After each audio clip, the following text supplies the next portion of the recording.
All right, we're diving into a really incredible story today. It's a Hindu creation myth, but it's not just about a beginning. It's also about an end. We're talking about a universe that gets completely dissolved into darkness, a sleeping god, and a spectacular rebirth that brings forth something truly eternal. Wow, what an opening line, right? This really sets the stage. See, this isn't about creation from absolutely nothing. It's part of this endless cosmic rhythm of creation, preservation, and then dissolution, which is a huge idea in Hindu philosophy.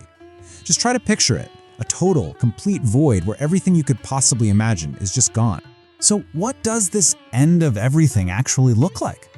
Well, the texts describe it as this vast, primordial ocean, just an endless, featureless sea of water, all under an equally endless, pitch-black sky. This is our starting point for a brand new cosmic age. And let's be super clear here, this was no ordinary flood. At the end of a cosmic cycle, they call it a kalpa, the entire world, every living thing, every mountain, every single tree was completely lost beneath this cosmic ocean. Everything was wiped clean. But not quite everything. In the middle of all this infinite nothing, there's a single being left. The creator god, Brahma. Now, usually Brahma's job is to, build the universe. But here, he's totally powerless. He's described as a tiny, solitary firefly, just one little speck of light, drifting through an impossibly huge darkness.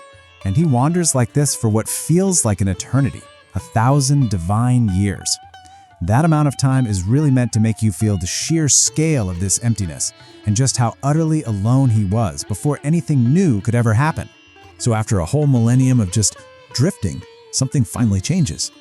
Brahma, our lone firefly, actually bumps into something else out there in the abyss.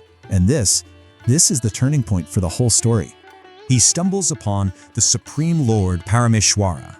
This is the ultimate reality, the source from which everything, including Brahma himself, comes from.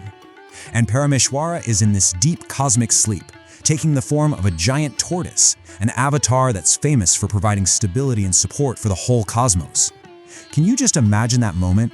A tiny light discovering this massive, sleeping, world-bearing being in an endless ocean. And to give you a sense of scale, the text says the tortoise is 1,000 yojanas long. Now, a single yojana is about 5 to 8 miles. So, we're talking about a sleeping deity that is somewhere between 5,000 and 8,000 miles long. That is truly cosmic. And his appearance is just as magnificent as his size. He's shining with the brightness of 12 suns. He has 1,000 feet, 1,000 eyes. And get this, inside his belly, he's holding the entire universe that was just destroyed. It's all in there, just waiting to be reborn.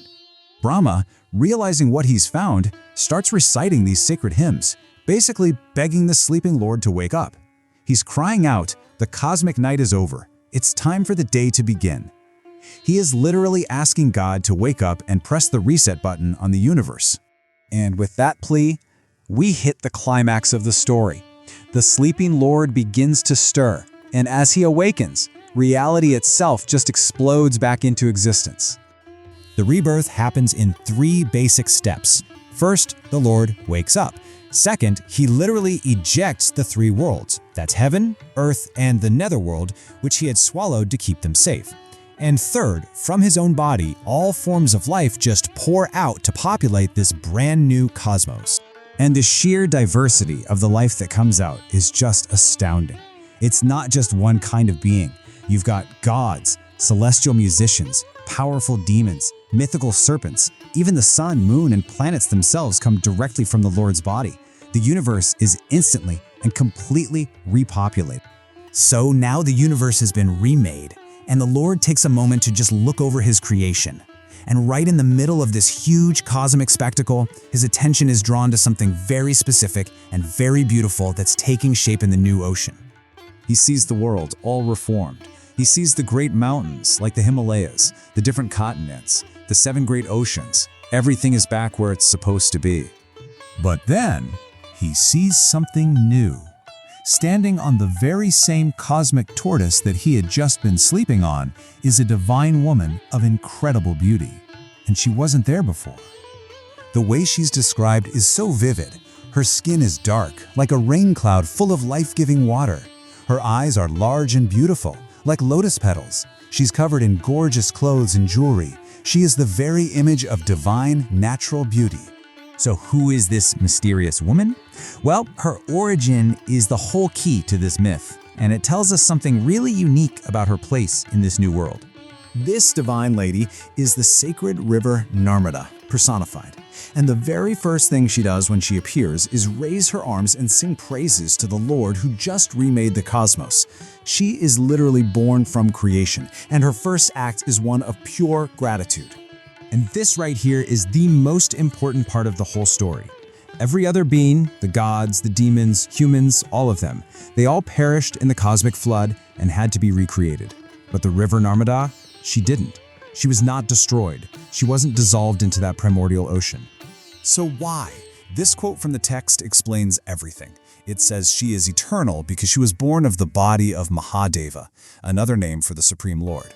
Because she comes directly from the substance of God himself, she is immune to the cycles of destruction and rebirth that affect everything else. She is a constant. And that kind of leaves us with a final thought to chew on. When a river isn't just a body of water, but a divine being born directly from God, a being that was there before the rest of creation and will be there after it's gone, how does a story like that change the way we see the natural world around us? What does it mean for a part of our physical world to actually be eternal?